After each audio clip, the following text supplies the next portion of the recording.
How's it going, Revivalists? Simon here from CD Revival once again, and today we're doing a CD ranking for the band Def Leppard. So we can do their entire studio discography.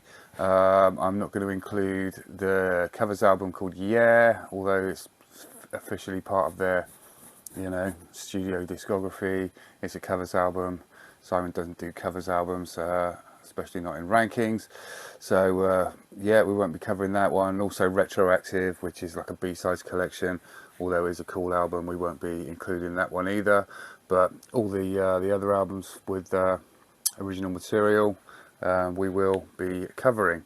So yeah, a long career. Obviously started off in 1980 with the new wave of British heavy metal.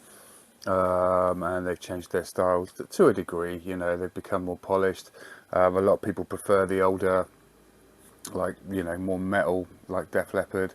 I tend to prefer the not the newer stuff, but there's nothing wrong with a really good production and a really good set of songs. So yeah, we'll see how my ranking goes. I don't have all, but I do have most of their albums. But the first one on my list, which I don't have, is the number 11, is Slang, from 1996, and this was their 6th album. They tried to do something a bit different on this album, but I'm not exactly sure what they did try to do. They changed their sound quite a bit. Yeah, it's more of a, I don't know if it's even stripped down. It's like a bit more electronic, a bit kind of, not even grunge, but sort of a little bit industrial. There's not a lot of great tracks on it. I think the first couple are pretty decent, but in the main, they're not. It's not a good look for them. They didn't really do anything like it after that either. So it was pretty much a one-off. And so it's not bad. It sounds, okay. I mean, first time I listened to it, I really didn't like it at all. And didn't give it a lot of time, and then sort of forcing myself. So the first couple of tracks are alright.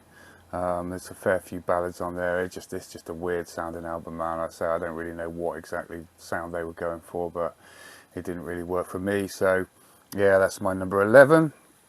My number 10, I've got this one, which is X from 2002. This was their 8th album.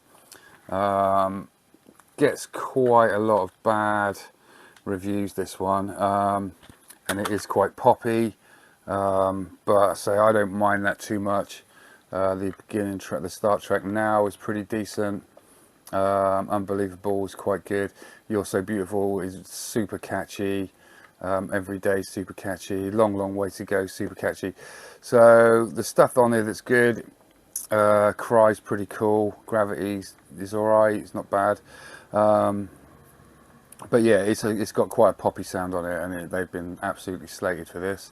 But so I think I think the songs on it are pretty cool, and it is, even though poppy, it's super catchy, it's listenable, and the kind of the songwriting for the most part makes it a listenable, half decent album. It has got quite a lot on there, 14 tracks. And yeah, a bonus acoustic track of Long Way to Go. But yeah, I don't mind it at all. It is 10th on my ranking, because it is one of my least favourite ones, but I don't hate it at all. I think it's okay. It's pretty listenable. I say there are some good tracks on it. A lot of their latter day ones are a little bit like that, actually, where it's like, yeah, there's a few good tracks and a few not so much.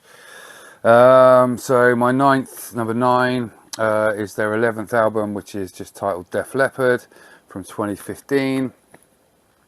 Heralded by some as a bit of a return to form, return to their sort of original sound. It's still a bit hit and miss for me.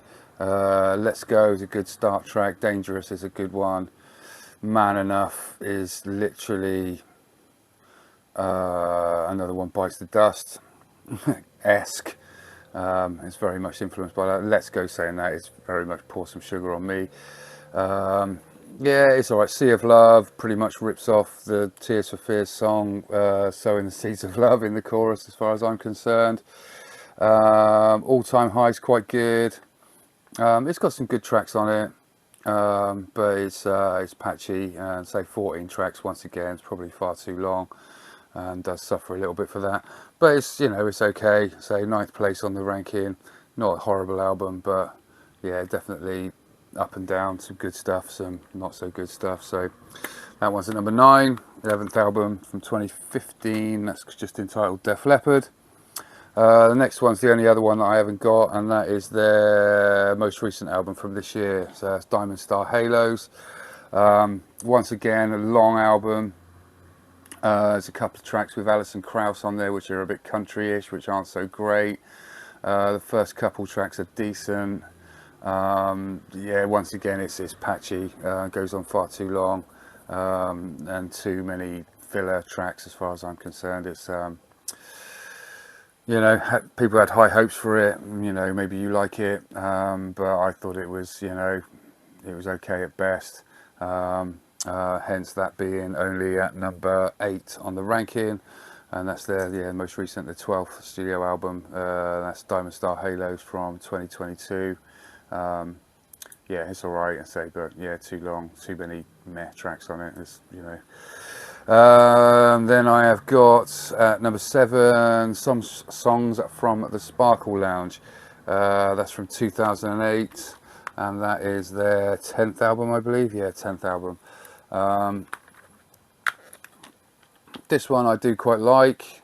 This has definitely got a bit of a heavier sound on it as well, and yeah, some good tracks on it.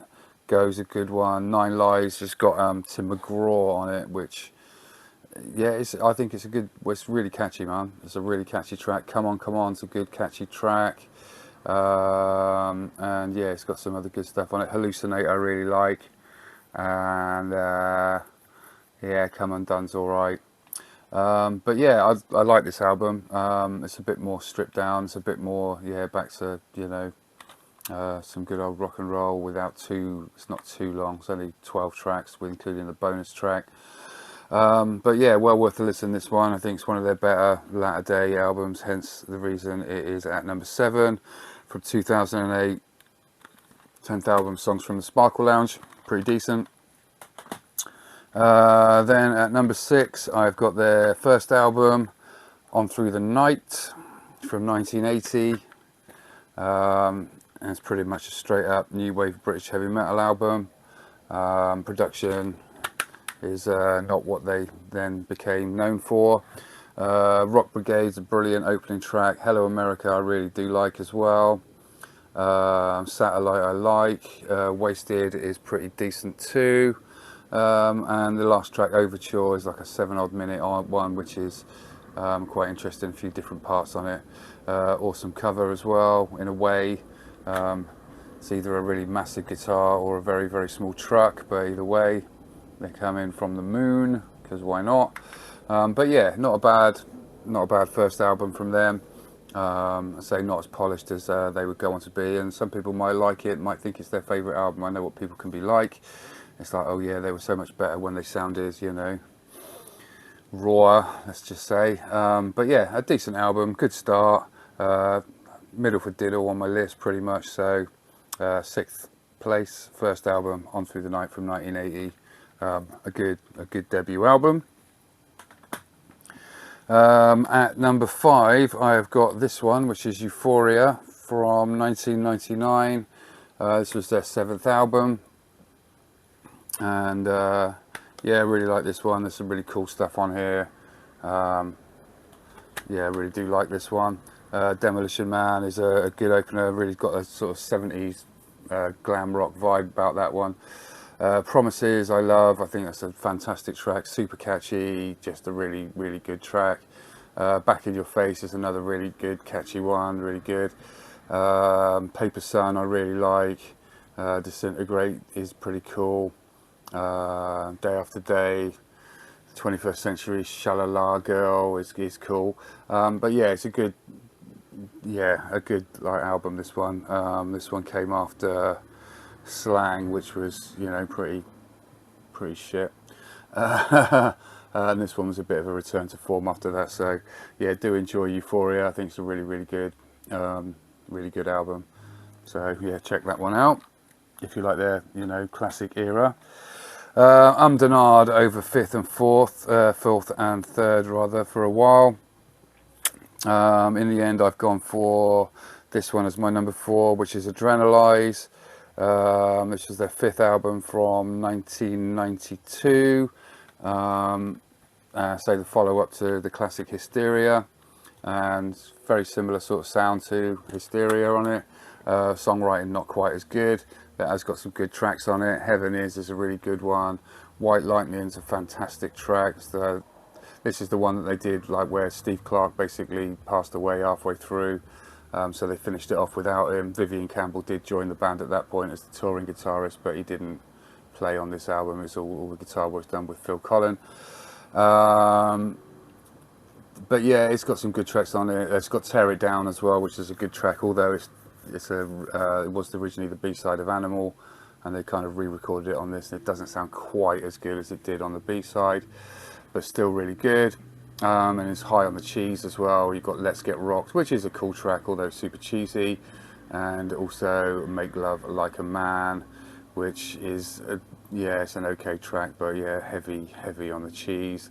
A few ballads, Stand Up, Kick Love Into Motion, If You Ever Needed Someone So Bad, that kind of thing. But yeah, catchy, good album. Yeah, well produced. It's just it's a fun album. What can I say? Don't take it too seriously, and you'll enjoy it a lot more. But that's my number 4, and that's Adrenalize, and that's from 1992, their 5th album. Okay, people will have this as their number 1 because it's a favourite of a lot of people, and that's my number 3 is High and Dry, from 1981. This is their 2nd album, and yeah, big improvement from the first album in sort of songwriting and also production. This is the last album with Pete Willis on guitar.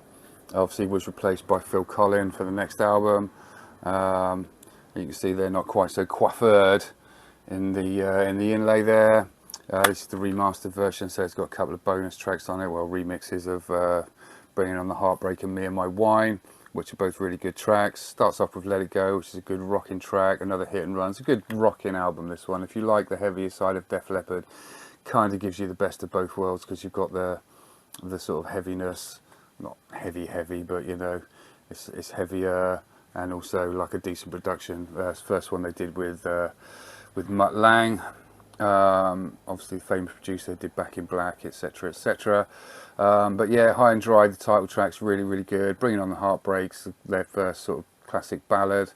It's still got quite heavy. That goes straight into Switch 625, which is the instrumental, and that's pretty cool. The second side, or second half of it, is not quite as good, I don't think. Lady Strange is alright. On Through the Night, I think, is a really good track. Mirror Mirror actually is a good track, and No No No, it's all decent. It's, you know, banging all the way through, but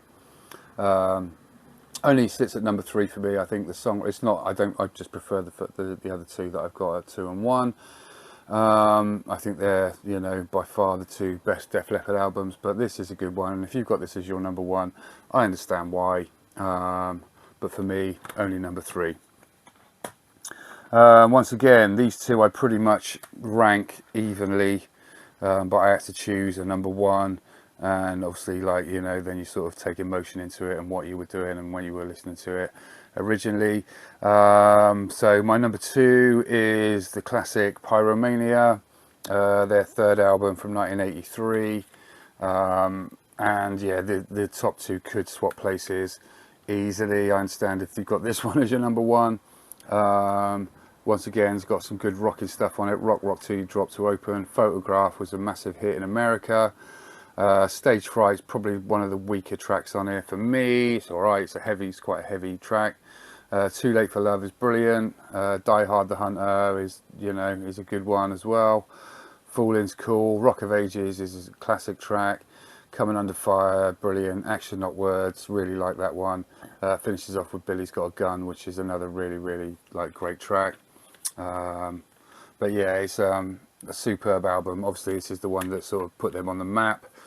Sold massive amounts in America, not quite so much over here in the UK. But yeah, really strong album, and can't really fault it too much. There's no bad tracks on there. They're all really good.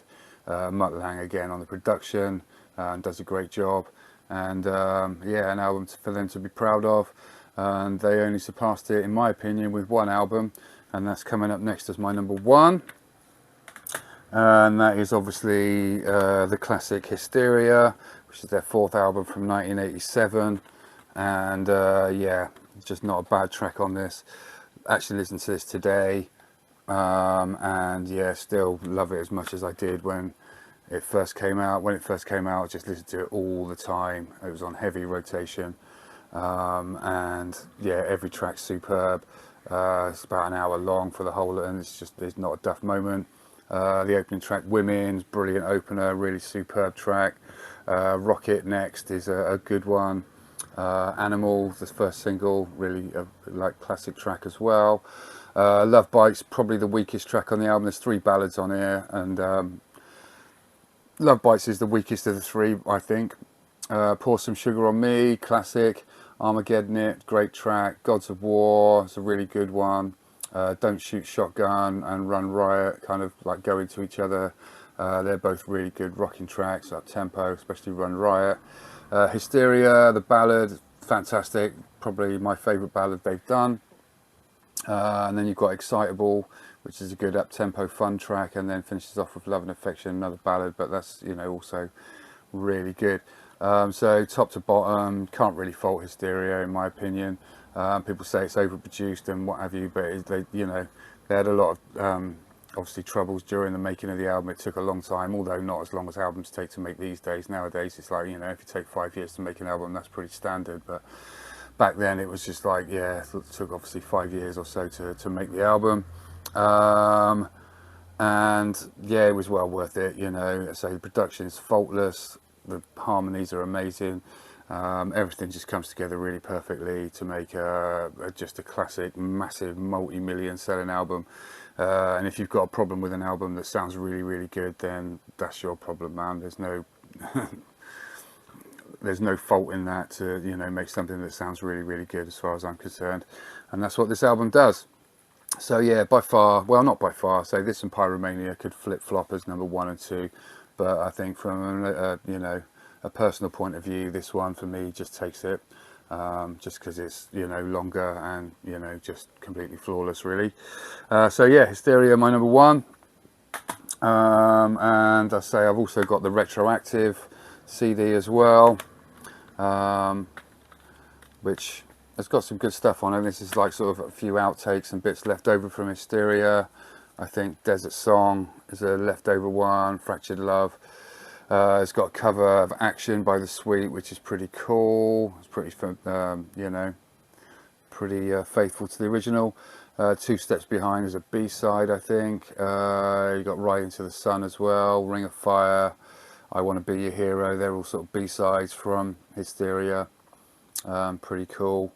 So yeah, it's got some good stuff on here. It's actually one of their better, you know, would rate quite highly. I think I'll probably put this at like 6 or 7 if it was in the actual ranking. Definitely a lot better than their most recent output.